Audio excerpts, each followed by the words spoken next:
¿Qué tal amigos? Muy buenas noches, bienvenido al filo de la medianoche de este 13 de febrero de 2025. Este vídeo lo vamos a publicar aquí en este canal Al Límite, pero también en el canal de Canarias Noticias, porque creemos que la situación de España es realmente preocupante. Es una reflexión no muy larga, pero que creo que le llevará a ustedes a pensar, creo, conmigo, que vivimos un tiempo muy complicado y que puede tener repercusiones en la vida de todos nosotros a muy corto plazo de tiempo. Antes de empezar, en nuestro canal de Patreon, en poco tiempo van a ver ustedes un vídeo de una entrevista a George Soros.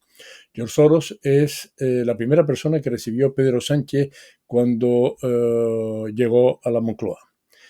La catadura moral de este hombre es tan repugnante.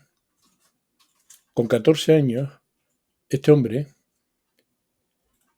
que era judío, que es judío, se hizo pasar por un no judío en la Alemania nazi y permitía, incluso acusando a judíos, que les robaran todas sus propiedades y haciendo de traidor a su propia gente.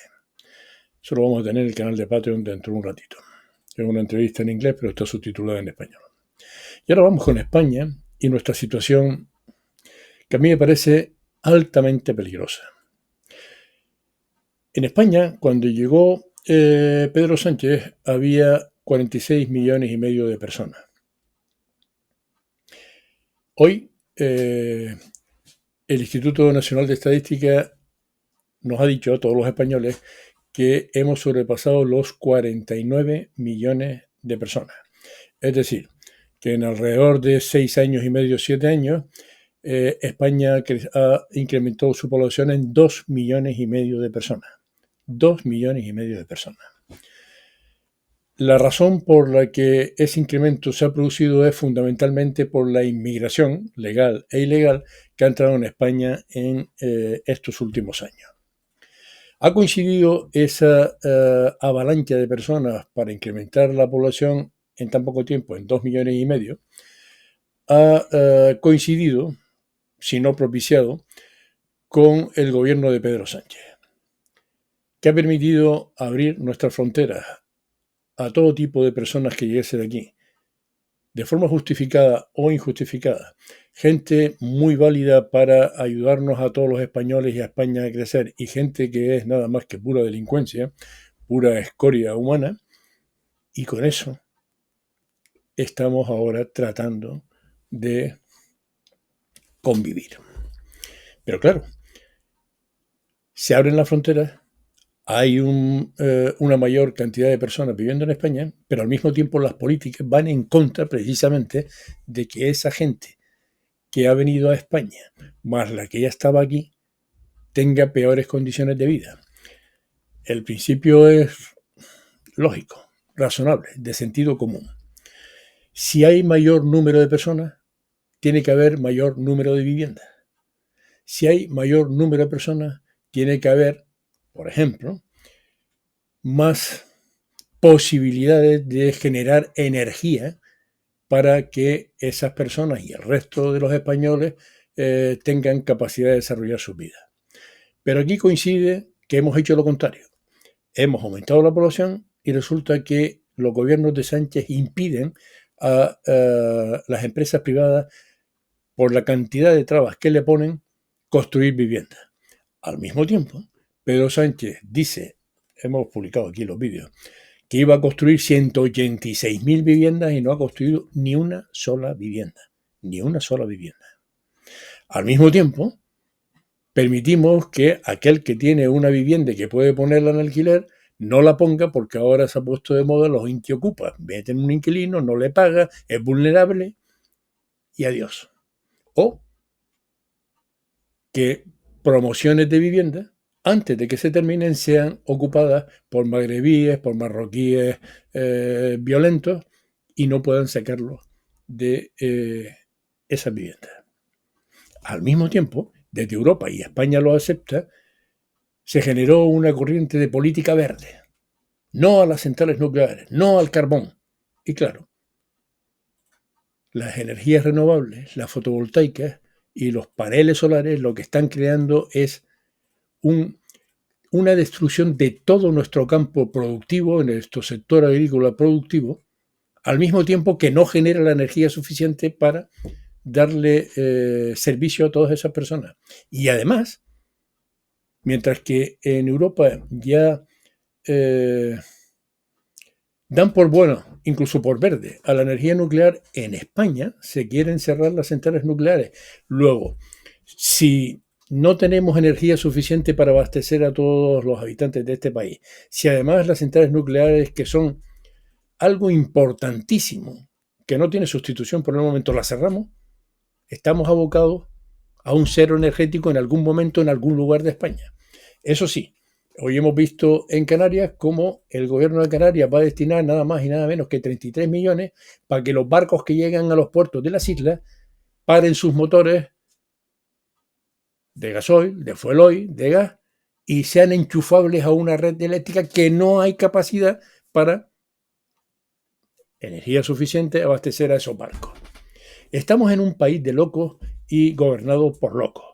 En algunos casos, locos y mafiosos, porque además la corrupción es algo que se ha disparado en España a límites insospechados. Ahora mismo, si hablamos de transparencia y hablamos de corrupción, estamos por debajo de Ruanda, en el índice que mide esa situación en todo el planeta. Pero hay algo añadido. Tenemos estos problemas porque tenemos un gobierno indecente en España, pero tenemos un enemigo a 14 kilómetros de Andalucía y a 80 kilómetros de Canarias y a 0 kilómetros de Ceuta y Melilla, que es Marruecos. Hemos visto cómo Donald Trump ha llegado a la presidencia de los Estados Unidos y ha decidido parar la guerra en Ucrania pactando con Putin. Esa decisión, ya veremos en qué términos se pacta, ha dejado a todos los gobiernos de Europa que conforman, además, que están dentro de la OTAN, en una situación de alarma generalizada. ¿Y por qué? Porque aquí nos hemos dedicado a gastar el dinero, a tirar el dinero a manta, en chorradas de toda índole, y no en defensa. Siempre hemos pensado que el papá de Estados Unidos nos iba a defender. Y Donald Trump ha dicho, se acabó la historia. Hay una cosa que me preocupa y mucho por la mentalidad de quien lo está tratando de explicar. Están todos los medios, digamos, anticomunistas. Yo soy un anticomunista, pero desde luego siempre he dicho que me guío por la razón, el sentido común y la lógica. Están despotricando porque abandona a Ucrania, y como abandona a Ucrania a Estados Unidos, pues entonces la OTAN está rota. Vamos a ver, Ucrania no está dentro de la OTAN. Ucrania no está dentro de la OTAN. Y si Putin invade Ucrania es precisamente porque no quiere que un país de la OTAN haga frontera con él, independientemente de que le interesaba por Crimea y el Donbass. ¿Qué diría Estados Unidos si de repente Rusia metiera un ejército en Cuba, o el ejército ruso, o en el norte de México, o en el sur de Canadá, en la frontera con Estados Unidos? ¿Qué haría Estados Unidos? Eso es lo que pensó Rusia. No, pero es que ahora Rusia puede invadir Polonia, puede invadir Lituania, Estonia y Letonia. Pero vamos a ver. Estados Unidos se tiene que ocupar de lo suyo, como nosotros los españoles teníamos que habernos ocupado de lo nuestro y no nos hemos ocupado, porque ahí está Marruecos. En el supuesto que efectivamente la OTAN se rompa, porque ya unos desconfían de otro y porque Estados Unidos no va a aportar lo que venía aportando hasta ahora, resulta que España, que tiene su gasto en defensa el 1 y poco por ciento de su presupuesto, no va a poder defenderse.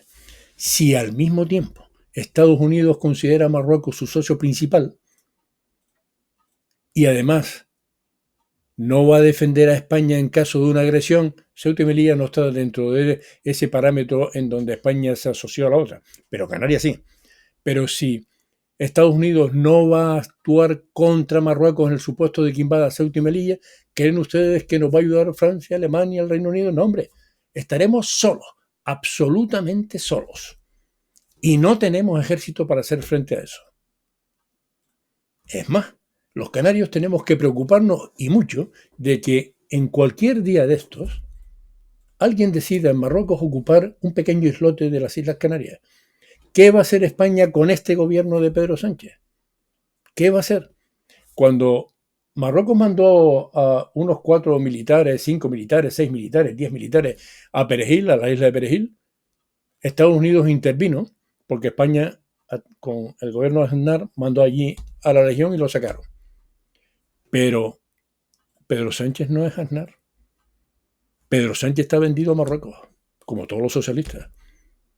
Imaginen por un momento los canarios que me están viendo, y los que no sean canarios, yo les explico, que la isla de Lobos es una isla preciosa, no está habitada, hay allí apenas 4 casetas para el turismo y ya está. Es una isla que está entre la isla de Lanzarote y la isla de Fuerteventura. Imaginen por un momento que esta noche un destacamento de Marruecos llega allí, con la excusa no de invadirnos, no, porque los moros son moros y son traidores y son cobardes. Pero dice, no, es que este barco se nos estropeó y hemos parado aquí. Y meten allí a 200 militares marroquíes. ¿Qué creen que haría España? ¿Y quién estaría apoyándonos en una situación en donde había que responder con dureza? Nadie. Nadie es nadie. Por lo tanto, los canarios estamos en un riesgo tremendo con este gobierno de Pedro Sánchez, con las políticas de Pedro Sánchez, con las políticas de la Unión Europea y ahora con la decisión de Trump de decir, oiga, Europa, pongan ustedes dinero y andando. En su defensa es ustedes. Ven que el panorama no es nada positivo, es totalmente negativo. ¿Y eso puede ocurrir? No dentro de 5 años, dentro de 6 años. Hoy decía el secretario general de la OTAN que Europa, poniéndolo el dinero que hay que poner, pero no lo va a poner, porque aquí estamos con las políticas sociales y las chorradas habituales de los social comunistas, que en 5 años poniendo dinero, antes de 5 años no podríamos defendernos de un supuesto ataque ruso. En España, si se produce un ataque marroquí, de esa forma que ellos lo hacen, no directo porque son cobardes, pero de esta forma, no podemos defendernos, no tenemos ejército. No tenemos ejército. Marruecos se está armando hasta los dientes y con armamento moderno. No es necesario tener más tanques que Marruecos, porque los tanques se han visto como armas que son ya caducas porque están siendo destruidos de un lado y de otro en Ucrania por los drones, esos drones asesinos que se manejan a kilómetros de distancia y que los destruyen. La guerra ya es otra cosa. Y nosotros en España estamos en serio peligro. Por las políticas internas, como les comenté al principio, y por las políticas de carácter de política internacional que nos están afectando directamente. Quería hacerle llegar esta reflexión a las personas que nos ven en los 2 canales, porque tenemos un panorama sombrío ahí adelante, muy, muy sombrío. En fin, después de lo que les he contado, pues espero que no tengan una mala noche. Aunque algunos, cierto, yo, pensamos que teniendo en cuenta la gente que está detrás de mí, lo veo fatal y con mucha preocupación. A estas alturas, con esta edad, como si hay que ir a donde haya que ir. Pero la gente que viene detrás, amigos, familiares, conocidos, que van a vivir más tiempo que yo y van a sufrir los embates de esas nuevas políticas, eso me preocupa seriamente y me quita el sueño. Hasta mañana, amigos, que estaremos aquí más o menos a la misma hora.